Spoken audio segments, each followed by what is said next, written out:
खबरों के सिलसिले को आगे बढ़ाते हुए खबर शामिल करते हैं टोबा टेक सिंह से, जहां पे हमारे नुमाइंदा मोहम्मद इमरान की रिपोर्ट के मुताबिक जामिया मस्जिद आयशा झंग रोड टोबा में अलामा कारी मोहम्मद सखीर रहमान सियालवी की ज़ेर निगरानी 15वें सालाना महफिल मिलाद मुस्तफ़ा सल्लल्लाहु अलैहि वसल्लम मुनक्किद हुई।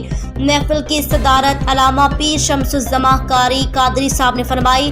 मनाज़िर इस्लाम मुफ्ती अब्दुल करीम नक्शबंदी खतीब आस्ताना आलिया शरकपुर शरीफ ने खिताब करते हुए फरमाया कि दीन इस्लामी इज़्ज़त व अज़मत वाला दीन है। अल्लाह ताला का हम सब पर फज़ल व एहसान है कि इसने हमें अपने महबूब की उम्मत में पैदा किया।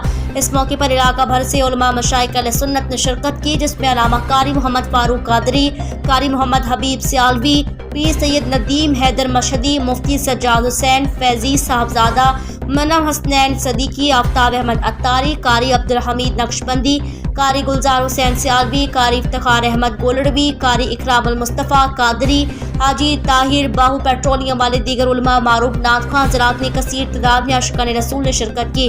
महफिल के इख्तिताम पर दुरूद व सलाम कौम व मिल्लत की सलामती के लिए दुआ की गई।